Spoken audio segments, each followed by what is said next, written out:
Hello everyone. Today I'll share my reflection on the CT Confectionary roleplay simulation, focusing on the ethical decision-making process, cultural awareness, and lessons learned. In week 5, I participate in a roleplay that addresses a challenging issue that is the possible use of child labor in CT Confectionary supply chain.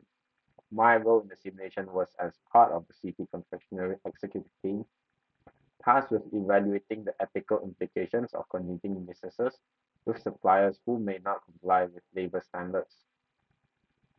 And the purpose of this reflection is to critically analyze my experience in the roleplay, explore the ethical decision-making process I went through, and reflect on how my behavior and attitudes. So my role in this simulation was a decision maker in the executive team.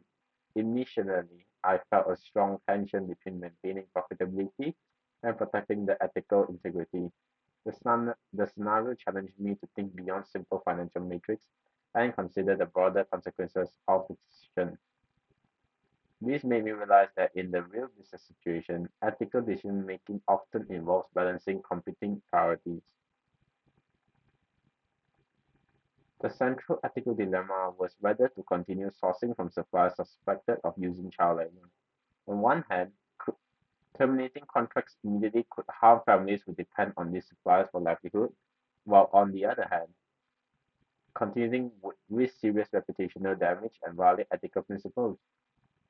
From an ethical theorist perspective, I drew on deontological ethics, which emphasizes duties and principles, specifically the duty not to exploit children.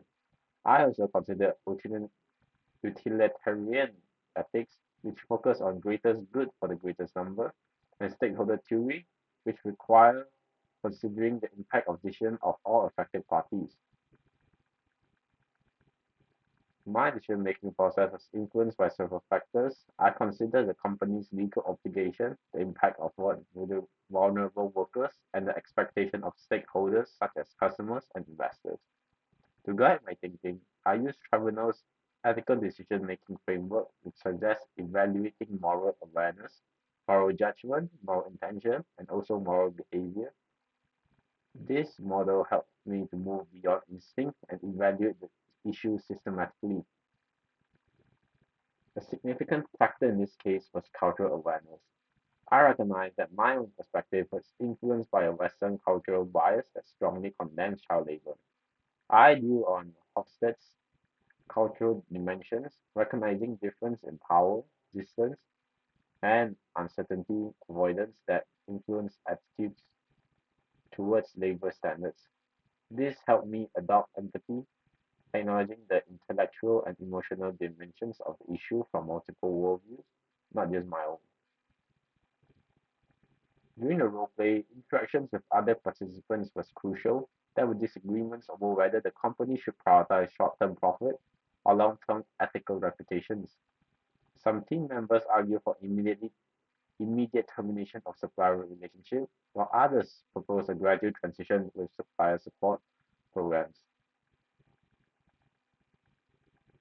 While my recommendation was a phased approach to work with the supplier to improve labor conditions while implementing a clear timeline to end the contract if improvement were not achieved. I propose introducing regular audits and providing financial and educational support for affected children. This approach reflects a stakeholder-oriented ethical perspective. I sought to balance the need to protect vulnerable children, maintain company reputation, and preserve livelihoods in the supply community. It was a decision grounded in both deontological principles and a utilitarian view of maximizing positive impact.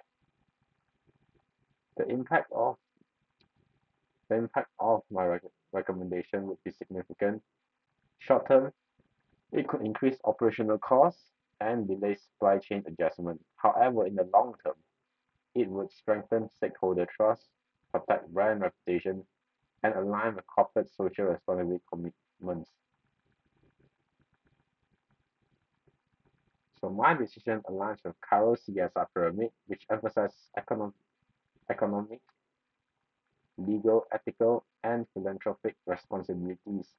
The ethical component was central in this case, ensuring we act with integrity. It also relates to Freeman stakeholder theory, which stresses that businesses should consider the interests of all stakeholders, not just shareholders.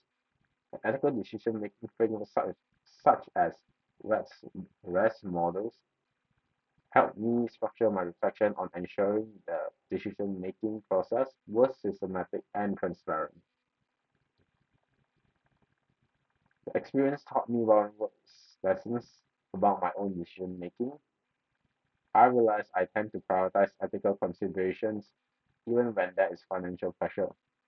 I also became more aware of this need to understand and respect cultural difference in global supply chain. However, the role play highlighted the importance of communication, empathy, and stakeholder engagement when navigating complex ethical dilemmas. So, in conclusion, this role play was a powerful learning experience. It deepens my understanding of the complexities of ethical decision making, the importance of cultural awareness, and the value of stakeholder focused recommendation. The lessons I learned influence how I approach ethical dilemmas in the future, ensuring I remain committed to integrity, empathy, and responsible leadership. All right, there's the references, and that's all from me. All right, thank you.